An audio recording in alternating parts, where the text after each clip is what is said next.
June 24th, Putin is in a panic. A new special operation by the GUR has torn Russia apart. A black column, a little to the left, 623, an explosion. The wall started shaking. By the way, maybe something actually did hit somewhere. The GUR destroyed a Russian train carrying military equipment and fuel. Right at the railway station where the fake news, there are also administrative buildings, people are working, and the train cars are on fire. And a car is burning too. Scoundrels, not the Ukrainian armed forces, just some kind of beast. The missile forces and special operations units of the Ukrainian armed forces attacked the oil depot of the Atlas plant. Boom, bada boom. We'll discuss the new special operations with Roman Svitan. June 24th, and a new special operation from the main intelligence directorate. Enemy fuel railway tankers were destroyed in Zaporizhzhia. The fire was so intense that the smoke could be seen from 20 kilometers away. This fuel train was transporting supplies for the Russians, the occupiers in the southern direction. But thanks to a successful special operation by the Defense Forces, the Security Service of Ukraine, and also the main intelligence directorate, the rolling stock was simply reduced to ashes. A counteroffensive by the armed forces of Ukraine has begun in the Sumy region, according to Deep State. The military has liberated Andriivka. Meanwhile, in Russia, the Atlas plant of the State Reserve near Kamensk-Shakhtinsky, Rostov region, was attacked by Ukrainian drones. We will discuss all of this with the well-known military analyst Roman Svitan. Roman Hryhorovich, welcome. Thank you. Wish all good health. Roman Hryhorovich, what do you think of our special operation? First, it was reported by GUR, then SBU and Defense Forces, so we destroyed a fuel train in Zaporizhzhia. Your thoughts? Well, one of the trains was approaching. There are dozens of such trains. Why are Russian trains, fuel trains, heading to the front? Because the Russian hydrocarbon industry is operating at full capacity. Our office mold has specifically blocked strikes on the actual fuel production mechanism. That is, on the Russian hydrocarbon sector, on the oil refineries, we've heard this. For 3 months, they've been covering for them, not letting anyone work, not the intelligence services, and of course, most likely not the army either, nor the informants of our intelligence services in Russia, because the Russian targets that are supposed to be burning are not burning. The only thing that occasionally gets set on fire are the forests, the local resistance areas through which the oil pipelines, product pipelines, and gas pipelines run. But for 3 months, nothing else, not a single drone, not a single spark has gotten through, as they say. Can you imagine how well they've ensured security? Moreover, the security they've ensured is one side. Russian own of our special services or even our army strikes at Russian oil refineries. But as soon as our side started making moves at the Kremenchuk oil refinery, the Russians flattened it to zero for the 649th time in just 3 seconds. In other words, this is one-sided security provided by our special services for Russian oil refineries. So they've ensured it, no question about that. Now, moving on, the refineries produce fuel. Naturally, this fuel includes aviation kerosene, gasoline, and diesel. And all of it goes there to the army. It moves through Crimea, for example, or through Rostov to Melitopol from south to north. From Melitopol, it goes up to Tokmak.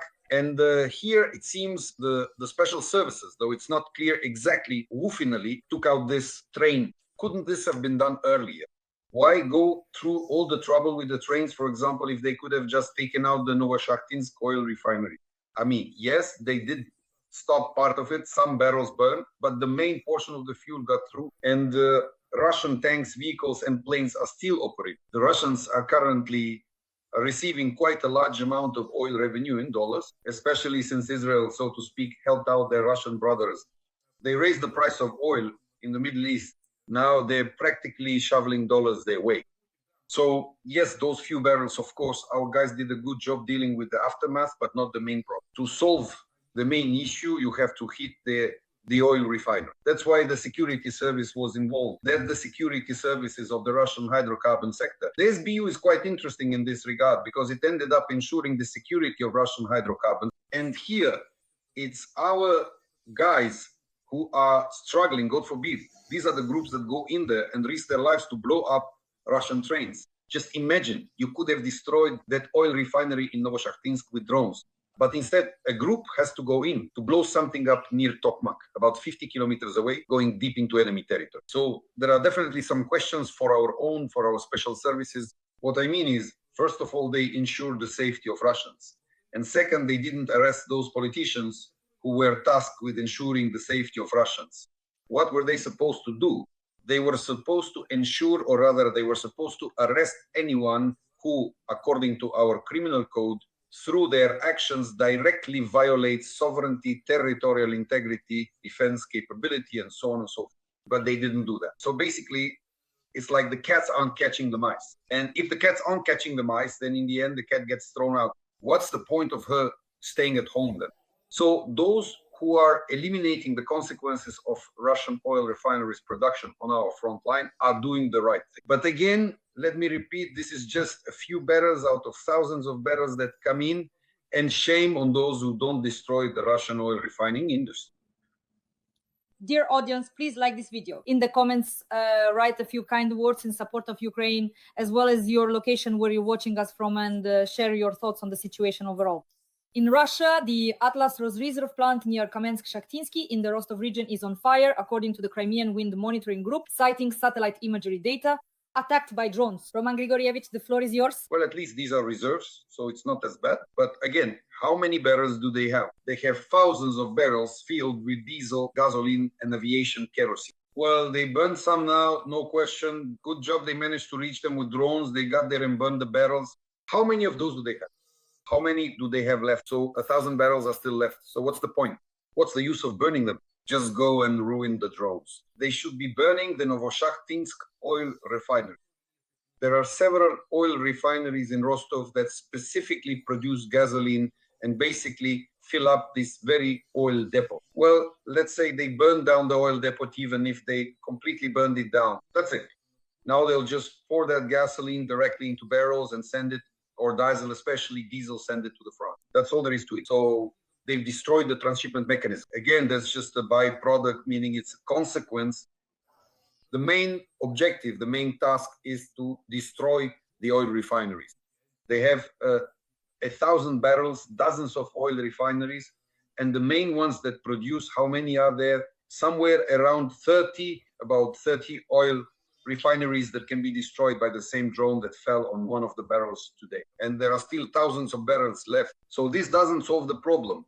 In Ukraine, we have a very good word for this oko zamilivania, which in Russian would be oko vtiratelstvo, meaning window dressing or eyewash. So for our intelligence services and our politicians, the Russian word comes to mind more of their eyewashers, just putting on a show for each other instead of carrying out the main combat mission. They only needed to fly a little further, just a few dozen kilometers, and there's an oil refinery right nearby. But no, they started hitting the barrel.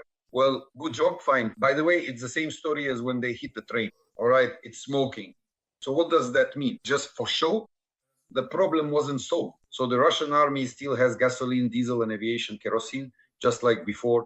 But for window dressing, for sure, every intelligence agency took a photo of that burning barrel and used it for their own showmanship. Well, that's pretty much how it looks. You think I'm addressing the intelligence agencies, the army, the politicians who don't allow the destruction of Russian hydrocarbons? Do you really think people are stupid, that they don't understand what you're doing?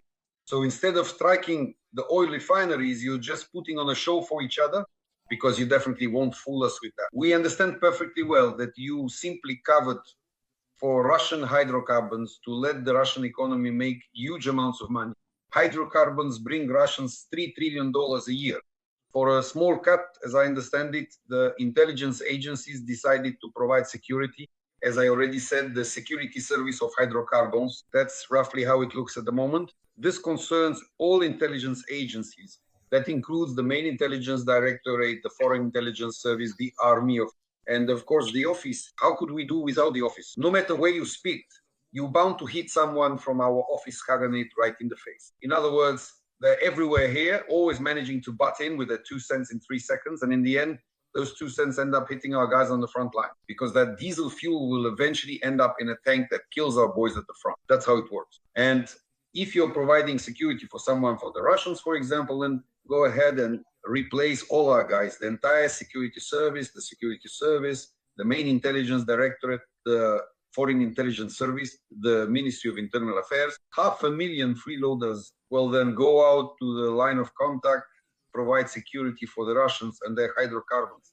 But in that case, you yourselves should also take the machine gun bursts and shells from Russian tanks. No problem. Go ahead, as they say, with songs, with flags, and march forward singing. Replace our Ukrainians, our guys, on the front line with your own bodies, those not exactly skinny ones, to put it mildly. Roman Grigorievich, how can Ukraine today counter the increasing number of drones in our skies? And will we be able to shoot down up to 1,000 of these drones every day, every night? And what can our pilots do to neutralize threats coming from Russian territory?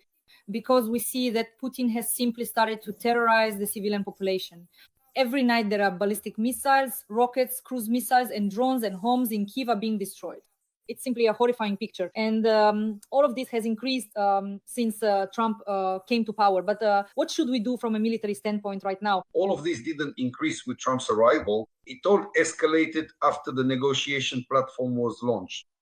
Well, you're negotiating with a terrorist. This is again about those office hustlers who rushed to make deals. Why did they rush to negotiate in the first place? Yes, they needed to make a profit to ensure the safety of the oil refinery and to guarantee the security of the Russian, of course, to guarantee the security of the Russian Black Sea Fleet for a small cut. As I understand it, they managed to dig something up for themselves somewhere. So they created a negotiation platform. And naturally, on this platform, Putin, like a terrorist, lays out his demands for Ukraine's capitulation. And how does any terrorist confirm these demands? By killing hostages? Who is the hostage now? Ukrainians. If you look, for example, at population density, if the goal is a terrorist one, then they strike terrorists, always strike areas with higher population density, where at places where a large number of our civilians live in close quarters. Where is that? Kyiv. Why are they, in principle, striking Kyiv? With drones, of course, and with missiles. They strike Kyiv because they are demanding Ukraine's capitulation. And they will keep demanding it as long as these office hustlers keep negotiating with them on this platform. No one enters into any kind of relationship with terrorists. The only contact with a terrorist can be through firepower. He must be eliminated. The terrorist must be destroyed, not listened to, not waiting while they kill the hostage. What needs to be done? First, withdraw from the negotiation process, forget about it, and all participants in this negotiation process, as well as those who forbade striking Russian hydrocarbon infrastructure, must be arrested and convicted under Article 190 of the Criminal Code for state treason for having contact with the enemy, except for armed contact. That's the first point. Second, what needs to be done is to restructure our air defense system. At this point, we need a very dense, so-called frontal air defense system, so that Russian drones simply cannot cross. This means that all mobile groups should be deployed into the 50-kilometer zone right now. We have several thousand mobile groups scattered all over Ukraine, and some of them have never even fired a machine gun because nothing ever reaches their area. So they need to be deployed along the line of contact to a depth of 50 kilometers, of course. There's no point in putting them right on the front line. But within that depth, plus we need to add manpads, short-range anti-aircraft missile systems, and now we also have new systems drones, so-called interceptors of Russian drones. That is all of this electronic warfare, of course. And the entire set of measures needs to be deployed up to our front line as part of our frontal air defense. The density there should be 100% so that not even a single Russian Sparrow can fly through and mess up our Ukrainian vehicles, let alone Russian drones. And inside the country that is beyond the 50-kilometer zone, there should be medium and long-range surface-to-air missile systems, plus aviation, various types of aviation, of course. Fighter jets, the ones we currently have, and we also need to purchase a large number of light aircraft now, but not just any light aircraft like those that say fly around with a sniper on board, but specific light planes that can, and more precisely must have, first of all, at least a night sight so they can spot Russian drones at night. And secondly, they should be equipped with machine guns, ideally 2, 1 under each wing. So 2 machine guns is the optimal setup. So ask Aeroprac to purchase these night sights, mount a machine gun, and operate at night, please. But you need to buy at least several dozen of them, mount them on the wings, and they'll take out anyone who breaks through all the drones that manage to get past the front line of air defense. Of course, it won't be 100% effective there either, but then they'll be dealt with by aviation and anti-aircraft missile system. But the most important thing is that in order to stop strikes on Kyiv and in general to prevent the Russians from hitting our rear areas, we need a mirror response. If something hits Kyiv, then something ballistic should be flying toward Moscow.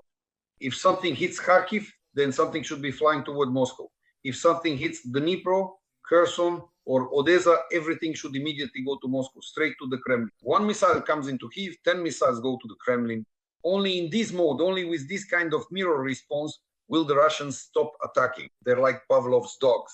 You have to develop a reflex in them. Once that kind of reflex is established, there's nothing left to explain, no need for any negotiation platform. Everything will be clear as it is. A Russian missile enters our territory, 10 missiles go to the Kremlin or the Rublyovka bathhouses. As we've discussed before, it's high time to check the temperature in the Rublyovka boilers, most likely. Those Russian decision makers of the Moscow Khanate have already overheated in there, especially now with all the Middle Eastern conflicts going on. Roman Grigorievich, General Syrskyi, the commander-in-chief of the armed forces of Ukraine, gave a very important briefing to journalists. So we'll be discussing the key points from that briefing with you. The active front is about 200 kilometers long, and there is a Russian military grouping of around 700 zero personnel operating on Ukrainian territory. Plus, they have a reserve of 121 zero.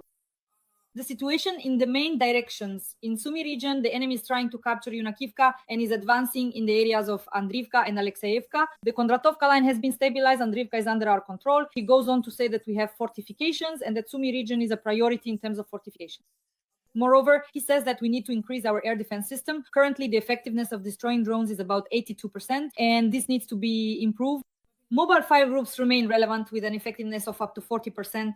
The problematic issues are the availability of air defense missile systems and missiles for them. The main problem is the effective use of anti-aircraft drones. There is an extremely insufficient number of radar-type radars, or their equivalents, there are only a few, but we need hundreds. And new means are emerging to counter drones, and of course, strikes on targets deep within Russian territory. The so-called deep strike in 2025 caused Russia $10 billion in damage. And already near the Sumy region, the armed forces have launched a counteroffensive. Many are noting that the military has liberated Andriivka. Roman Grigorievich, let's break it down. Every voice matters. Join our community, support independent journalism and help us bring you the truth from Ukraine. Become a member of Ukraine Today. Join us now. Well, let's start with the counteroffensive. There is no counteroffensive there, and there won't be one as such. You have to understand that what's being formed is a front line along our border. We've already talked about this a billion times. It will be formed based on the capabilities of both armies, the forces and resources allocated, the geography, and let's say the processes involved, but there won't be a counteroffensive there. No one is going to advance on course. No one needs it at all, just like any square meter of Russian territory, unless it's to improve, say, our defensive position. Right now, the Russians are pushing forward, trying to cut off our troops near Sudzha, on the left bank of the Sudzha River. We are holding part of the Kursk land. They're trying to come in from the north through that same Yunakovka, through Andreevka, through Basovka. In other words, they're trying to cut off our bridgehead. And we are trying to cut off this bridgehead that they have crawled into on our side by advancing through Andreevka, which is a bit to the west, through that same Tetkino. So why are our troops, as well as our aviation and equipment, currently operating specifically around Tetkino? If we cut off the Russian bridgehead's supply system from Tetkino to Glushkovo in the Yunakovka area, they'll simply run away from there. So we're trying to squeeze them in this direction, and they're trying to squeeze us in the Sudzha area. In other words, these are tactical level combat operations. This can't be called a counteroffensive in any way. There's no point in misleading our listeners, as I always say, right? A new front line is being formed. Moreover, it should be about 500 kilometers long from Belarus to Oskol. Right now, there in the Yunakovka area, how wide is it? Just 15 to 20 kilometers wide, no more than that.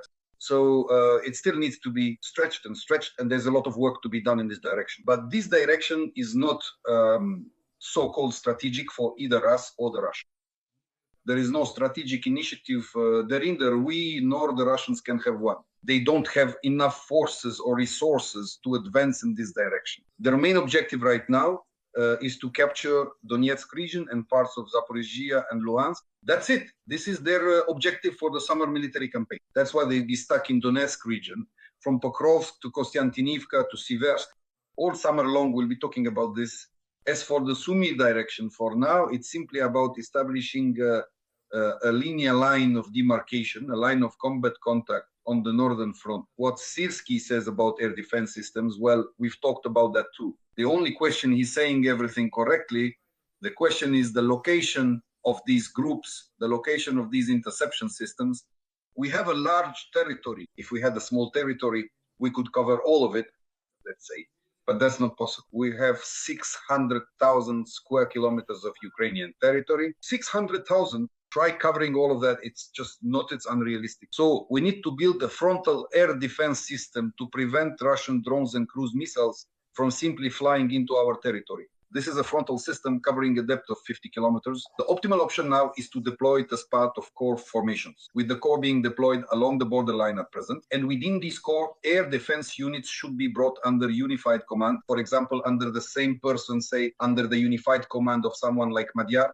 In addition to offensive operations, they should also take on air defense tasks along the front line. And then all the groups will be involved, both the mobile groups with all types of weaponry and short-range air defense systems, which should be integrated into this unified frontal air defense system. That's it. They will only be engaged there. This is the optimal option to gather them all in Ukraine, since they simply aren't needed elsewhere. They just hang in around there, not knowing about each other, asking, so where did something fly by and what did you hear where? Well, in some directions. Let me explain it roughly now. We have thousands of mobile groups scattered all over the country, but everything is flying toward Kyiv. So where should they be in the end? But if you gather them all in Kyiv, and tomorrow say something flies toward Odessa, then where are they supposed to be? That's right, at the front, along the front line, so that Russian drones don't cross that front line. And those that do break through those should be finished off by air defense systems, long range, medium range, or even better, by aviation. The optimal option is actually aviation, because it's much cheaper, especially light aircraft, which can basically cover the rear direction. But that's pilots are the ones who understand this matter. Syrskyi doesn't understand this. Well, in the end, we need to be clear. Every professional has their own field. For example, I have a superficial understanding of issues related to the use of tanks or even self-propelled artillery and so on. But I know aviation very well. It's exactly the same situation here. If someone is a tanker, well, he has nothing to do with aviation. He might have heard something about it somewhere. It's the same situation here. Syrskyi, essentially, in the good sense of the word, is a boot, meaning he's an army man, an infantryman, and he sees things a bit differently. Or rather, to be precise, he simply doesn't see it. He can't see it. And there's no one to advise him. Which pilots are around Syrskyi? That's the chairman of the Joint Chiefs of Staff in the United States, the Pentagon. The Pentagon is headed by a fighter pilot, an F-16 instructor pilot. Before him, it was Brown, and now it's Kane. They're all pilots. They know how to do this. We can see in the Middle East how air operations are conducted, that is, operations using the air component. Syrskyi has a slightly different perspective, meaning he sees things from his own point of view. How tall is he? Let's say you could raise him up 2 meters, but at most he only sees in a certain direction, specifically when it comes to ground operation. That's why there definitely needs to be a change in the very way of looking at how air defense tasks are carried out. Roman Grigorievich, yes, our audience, those who watch us on my YouTube channel, asked a question after your last interview. Roman Grigorievich says that none of the Ukrainian drones can reach Moscow because they get shot down long before they get there. So why is it that everything flying toward Kyiv isn't shot down much earlier as well? By the way, these are the questions our audience is asking. I'm just relaying them. It's the density of air defense. For example, the Russians toward Moscow just a year ago, there was nothing there at all. A land of unsuspecting fools. Remember we talked about that? Yes. But these unsuspecting fools got a little scared and set up a certain air defense system, initially a frontal one. That's why when something heads toward Moscow, we read in Russian public channels, mostly that in Bryansk, Kursk, and Belgorod regions, they've destroyed 10, 20, 50 drones. Why did they destroy them there? Those were the ones heading to Moscow but didn't make it. So their air defense system is set up. They have what's called the frontal line. If you manage to get past the frontal air defense, then in principle you can reach Moscow. But in Moscow, there's a site-specific system, and it actually has 6 layers, so it's basically impossible for a drone to break through it. Moscow can only be penetrated by ballistic missiles. That's exactly what Iran is doing to Israel right now. Israel attacked Iran. That same evening, ballistic missiles with a range of 1,500 to 2,000 kilometers were launched and broke through Israel's air defense, because no system in the world provides 100% protection against ballistic missiles, absolutely none. That's why it's so important for us. If you're going to move on Moscow, it can only be done with ballistic missiles. Our government hasn't been able to develop ballistic missiles for 7 years. And honestly, they won't be able to do it now either, because if they couldn't do it in 6 years, they certainly won't manage it in a few months. At best, a few missiles might be launched somewhere, but that's the most you can expect. But why, for example, do Russian missiles make it all the way to Kyiv? That's because we don't have the same density as the Russians do. I've said this before. We need to increase our air defense density along the border so that these so-called frontal attacks don't even make it into Ukrainian territory. In other words, they need to be shot down within a 50-kilometer zone, roughly near Sumy. So if they're coming from the Kursk region, they need to be intercepted near Sumy. Those that are heading, say, toward Kyiv, or if they're coming from the Bryansk region, then through Chernihiv region, those should be intercepted around Semenivka, essentially. Rather than trying to catch them over Kyiv when they're already above the city, that's much more difficult. That's why such a system needs to be built, first a frontal one, and then also a point defense system. But I'll repeat once again, the thing is, besides drones, the Russians they prepared for war. They have 500-kilometer ballistic missiles in sufficient numbers. The same Iskanders, they can reach Kyiv. So that's the situation, and they won't be able to shoot them all down. No matter how many Patriots you have, some of the ballistic missiles will definitely get through. Out of 10 missiles, you'll shoot down 8 or 9, but 1 or 2 will get through and cause major problems. That's why to defend against Russian ballistic missiles, in fact, to defend Ukraine at all, you can only do it with reciprocal strike. But there's no point in targeting places like Kursk, Oryol, or Rostov. There's absolutely no point. Why? Because Muscovites couldn't care less about Kursk or Oryol. But if something flies toward the Kremlin, or even better, toward the Rublyovka bathhouses, then they'll finally get it, and they'll develop a Pavlovian reflex not to launch anything toward Ukraine. With this, we could protect not just Kyiv, but the whole country. Roman Grigorievich, to sum up, the occupiers launched a missile strike on a training ground of the armed forces of Ukraine. According to the Land Forces Command, mechanized brigades were conducting exercises at the range and major losses were avoided. But unfortunately, there are casualties and wounded. It is known that 3 people were killed and 11 wounded after the Russian strike on the training ground of one of the AFU brigades. The Land Forces officially stated, preliminarily, the Russians struck the range with an Iskander-M missile, said the official spokesperson of the AFU Land Forces, Vitaly Sarantsev. The floor is yours, Roman Grigorievich.